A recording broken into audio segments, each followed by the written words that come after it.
మొదటి సమూయేలు గ్రంథం 10వ అధ్యాయము 19వ వచనంలో మా దుర్దశను మా ఉపద్రవాలను తొలగిపోవడం కొరకు ప్రార్థన చేయమని సమూయేలుని కోరుతున్నారు ప్రజలు దేనిలో ఉన్నారంటే దుర్దశలో ఉన్నారు. ప్రజలు దేనిలో ఉన్నారు? దుర్దశ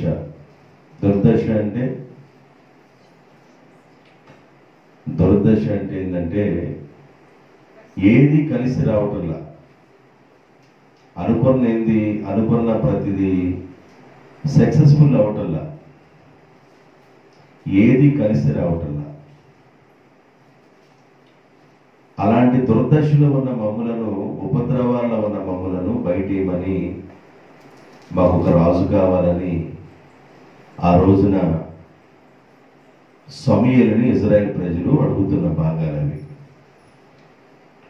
దుర్దశ పోవాలంటే నీ మనసు దేవుని మీద నిలపాలని, నీ చేతిలో ఉన్న దుర్మార్గతను విడిచిపెట్టాలని, అప్పుడు నిశ్చయంగా నీ దుర్దశను నీవు మరిచెదవని గురువారం రోజు జ్ఞాపకం చేశాను.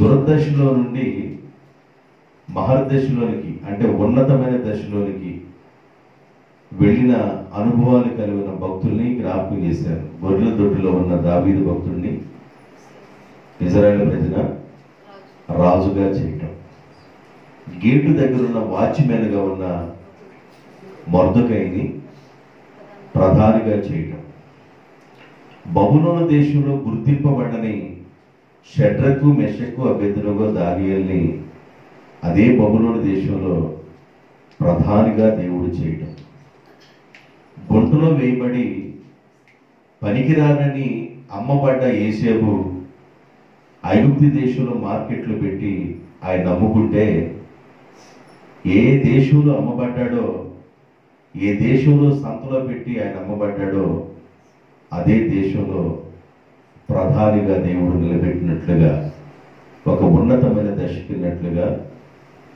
పోయిన గురువారం నేను మీకు చెప్పాను. యాకోబు రాసిన పత్రికలో 1వ అధ్యాయము 9వ వచనంలో ఈ మాట ఉంటుంది. ఉన్నత దశ మొత్తం మీరు చదవద్దు.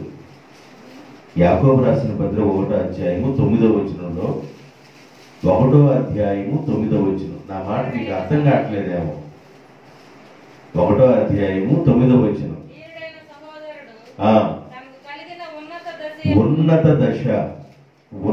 దశ దుర్దశలో నుండి ఉన్నతమైన దశలోనికి రావటం అంటే వారి దశ మారటం. ఎప్పుడు మారుతుందో మీకు చెప్పాను. ఆ తర్వాత నిజమైన స్నేహితుడు దుర్దశలో సహోదరుడుగా ఉంటాడు, విడిచిపెట్టడు అని. నిజమైన స్నేహితుడు ఎవరైనా ఈ భూమి మీద ఉన్నారు అంటే అతడు ప్రభువైన యేసుక్రీస్తు తప్ప మరి ఒకటి లేదని జ్ఞాపకం చేస్తున్నాను.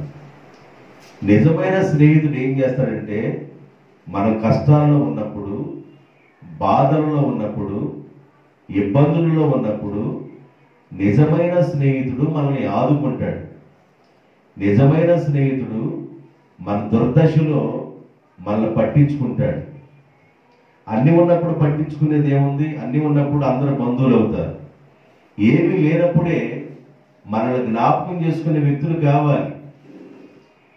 నువ్వు రోగంలో ఉన్నప్పుడు జ్ఞాపకం చేసుకునే వాడు కావాలి. నువ్వు రోగంలో ఉన్నప్పుడు నిన్ను పరామర్శించేవాడు కావాలి. నువ్వు రోగంలో ఉన్నప్పుడు వచ్చి నిన్ను పలకరించేవాడు కావాలి. అన్నీ బాగున్నప్పుడు ఒకవేళ లంకి బిందులు దొరికినాయి అని అనుకోండి. ఎవరికన్నా ఏ బిందులు చెప్పండి? ఏ బిందులు అంటే లంకి బిందులు అంటే 2 బిందులు అని అర్థం. 2 బిందులు దొరికినాయి అనుకోండి.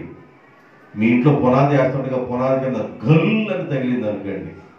దాని నిండా బంగారపు నాణ్యాలు బయటపడ్డాయి అనుకోండి. ఆ రోజున అందరూ బంధువులు అవ్వటం ఏముంది? పెద్ద విషయం ఏముంది? అందరూ ఆ రోజు బంధువులు అవ్వచ్చు. కాదు. నీ దశ బాగాకుండా, నీ పరిస్థితులు బాగాకుండా, నీవు మరి ఇబ్బందులు పడుతున్న సమయంలో నిజమైన స్నేహితుడిగా ఉండి ఎవరైతే నీ దుర్దశలో సహాయకుడు ఉంటాడో అతడే నిజమైన స్నేహితుడని బైబిల్ చెబుతుంది. ఆ కోణాన్ని కూడా మీకు చెప్పాను. దుర్దశ, ఉన్నత దశ. తర్వాత హీన దశ. ఏ దశ అంట? ఇజ్రాయేల్ ప్రజలు మిక్కిలి హీన దశకు వచ్చారు అనే విషయాన్ని చెప్పారు. ఇజ్రాయేల్ ప్రజలు మిక్కిలి హీన దశకు ఎందుకు వచ్చారంటే, దేవుడు 7 సంవత్సరాల పాటు ఇజ్రాయేల్ ప్రజల్ని మిథ్యానీయులకు ఎందుకు అప్పగించాడు? వారు పంట లేకుండా, వారు తినటానికి ఆహారం లేకుండా, వారు సరి అయిన నివాసాల్లో నివాసం చేయకుండా, కొండ సందుల్లోనూ బండబీటుల్లోనూ కొండ గుహల్లో దాగి ఏదో కాస్త వ్యవసాయం చేసుకుందాం అనుకుంటే ఆ వ్యవసాయం కూడా వాడికి దక్కకుండా, వేసుకున్న కూర మొక్కలు కూడా వాళ్ళకి దక్కకుండా మిక్కిలి హీన దశకు వెళ్ళిపోయినప్పుడు వాళ్ళు యెహోవాకు మొరపెట్టారు. వాళ్ళు హీన దశకు వెళ్ళటానికి ఇజ్రాయేల్ ప్రజలు మిథ్యానీయుల చేతికి అప్పగించబడటానికి గల కారణం ఏంటంటే మిక్కిలి దుర్మార్గులైపోయారు. ఇజ్రాయేల్ ప్రజలు ఏమైపోయారంటండి? మిక్కిలి దుర్మార్గులైపోయారు. దేవుని బిడ్డలారా, మన దుర్మార్గత మనలను హీన దశకు తీసుకొస్తుంది. గుర్తుపెట్టుకోండి, మన దుర్మార్గత మనలను హీన దశకు తీసుకొస్తుంది అనే విషయాల్ని గుర్తుపెట్టుకోండి. హీన దశ. కీర్తన గ్రంథం 106వ కీర్తన 43వ వచనం. 106వ కీర్తన 43వ వచనం. అనేక పర్యాయములు ఆయన అనగా మన ప్రభు అయిన యేసుక్రీస్తు ఇజ్రాయేల్ ప్రజలను విడిపించెను. అయినను వారు తమ ఆలోచనలను అనుసరించి తిరుగుబాటు చేయుచు వచ్చిరి. తమ దోషములను బట్టి మిక్కిలి హీన దశ నొందిరి. ఎన్నో మార్లు దేవుడు మాట్లాడుతూ ఉన్నా ఇజ్రాయేల్ ప్రజలు పెడచెవిని పెట్టడం ప్రారంభించారంట. దేవుడు ఒకసారి మాట్లాడతాడండి, దేవుడు 2 సార్లు మాట్లాడతాడు. మరలా మరలా మరలా మరలా కూడా అలా కాకుండా ఇజ్రాయేల్ ప్రజలతో అనేక సార్లు మాట్లాడంట దేవుడు. అనేక సార్లు అంటే ఎన్నిసార్లు మాట్లాడుతాడో, ఎన్నిసార్లు దేవుడు మాట్లాడినా గొర్రెకు తోక బెత్తడే అన్నంతగా వాళ్ళ వ్యవహారాలు మార్చుకోకుండా, వాళ్ళ పద్ధతులు మార్చుకోకుండా, దేవుడు చెప్పిన మాటకు లోబడకుండా వాళ్ళు ఉన్నారు కనుక వాళ్ళు హీన దశకు వెళ్ళిపోయారనే విషయాల్ని మరి న్యాయాధిపతిలో చదువుకున్నాం, కీర్తన భాగంలో కూడా చదువుకున్నాం. యోబు యొక్క జీవితాన్ని మనం చూసినప్పుడు ఈ దశలన్నీ ఆయన మీద వెంబడించినాయి. దురదశలోకి వెళ్ళాడు, హీన దశకు వెళ్ళిపోయాడు, క్షీణ దశకు వెళ్ళిపోయాడు. క్షీణ దశ ఇది కూడా రాసుకోండి. రోమిలకు రాసిన పత్రిక 11వ అధ్యాయం 12వ వచనం. రోమిలకు రాసిన పత్రిక 11వ అధ్యాయము 12వ వచనం. 11, 12.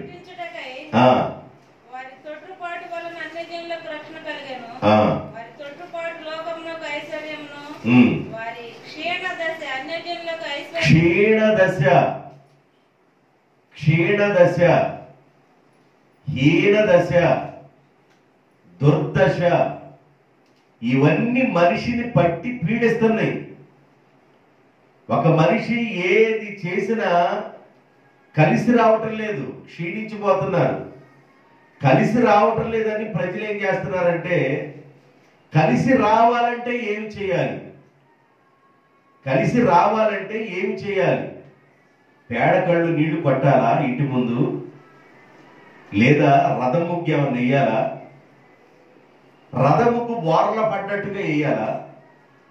లేదా రథం ముగ్గు నుంచున్నట్టుగా కారులో వెళ్తున్నట్టుగా వేయాలా?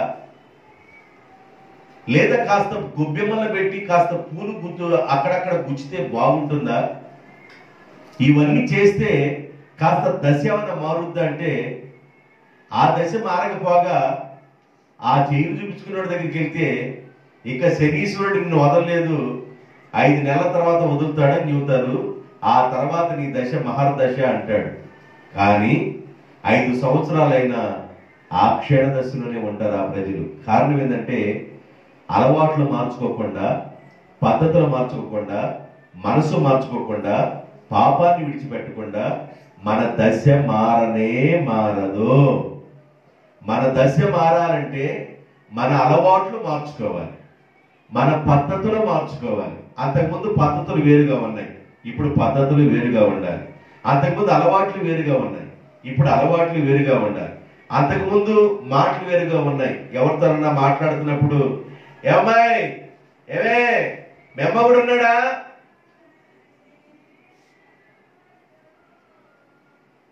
అంటే ఆయన మాట్లాడే తీరు, ఆయన అంటేనే చిన్నమ్మ, ఆయన అంతే మాట్లాడుతూ ఉంటాడులే, ఆయన అట్లా వ్యంగ్యంగా మాట్లాడుతుంటాడు. అవన్నీ పోవాలి.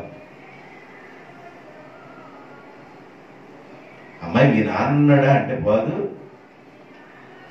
సరే ఏదో జరిగింది, ఎవరో జీవితంలో ఏదో జరిగింది, దాన్ని ఈ రోజు నువ్వు తోమాల్సిన అవసరం ఏముంది? ఎవరో జీవితంలో ఎప్పుడో ఏదో జరిగిపోయింది, దాన్ని రోడ్ల మీద ఎత్తి నువ్వు తోమాల్సిన అవసరం ఏమి లేదు కదా. దానివల్ల నీకు వచ్చేదేమి లేదు, ఒరిగేదేమి లేదు కదా. కాబట్టి మన పద్ధతుల్ని మాటల్ని మనం మార్చుకోవాలి. కొన్నిసార్లు మన మాటలు కొంచెం ఓవర్ అవుతూ ఉంటాయి. ఎందుకంటే పిల్లిని ఇంట్లో పడేసి పడుతున్నాం అనుకోండి, పిల్లి ఏమవుతుంది? ఏమైంది పిల్లి? పందికొక్కును పడతా ఉండండి, పందికొక్కును పడతా ఉండండి. దాని మీద సరైన దెబ్బ తగలిపోతే పందికొక్కు నీ మీదకి వచ్చి పేకపోతే నన్ను తోకెట్ట పెట్టుకొని అనిద్ది. ఇక నువ్వు బయటికి లెగెత్తటమే. అవి ఫైనల్ స్టేజ్ ఎయ్యి సుప్రభాతం, అది ఫైనల్ స్టేజ్. దానిలో నుండి కూడా బయటపడాలని దేవుడు కోరుతున్నాడు. దేవునికి స్తోత్రం. ఇప్పుడు దాకా నీకు చెప్పింది ఏంటంటే, మొన్న చెప్పాలనుకుని చెప్పాను, 2 మాటలు కలిపాను. ఇప్పుడు 3 మాటలు చెప్పి నేను వాక్యాన్ని ముగించేస్తాను. ఎన్ని మాటలు చెబుతాను? 3 మాటలు 3 గంటలు చెప్పుకుందాం. ఎన్ని గంటలు? 3 మాటలు 3 గంటలు పోవచ్చు, 3 గంటలు అర్ధగంటలు ముగించవచ్చు. కానీ మీకు అర్థమయ్యేటట్లుగా 3 మాటలు చెప్తాను. 2వ దినవృత్తాంతాల గ్రంథం 32వ అధ్యాయము 24, 25, 26 వచనాలు. ఆ దినములలో హిజ్కియా రోగి అయి, ఏ దశ అంటే ఇది? ఇంతకుముందు ఏ దశలో నుండి వచ్చాం? దుర్దశ, హీన దశ, క్షీణ దశ. దాని నుండి ఏ దశలోకి వచ్చాం? మరణ దశ. ఇది కూడా ఒక దశే, మరణ దశ. ఆ దినాల్లో హిజ్కియా రోగి అయి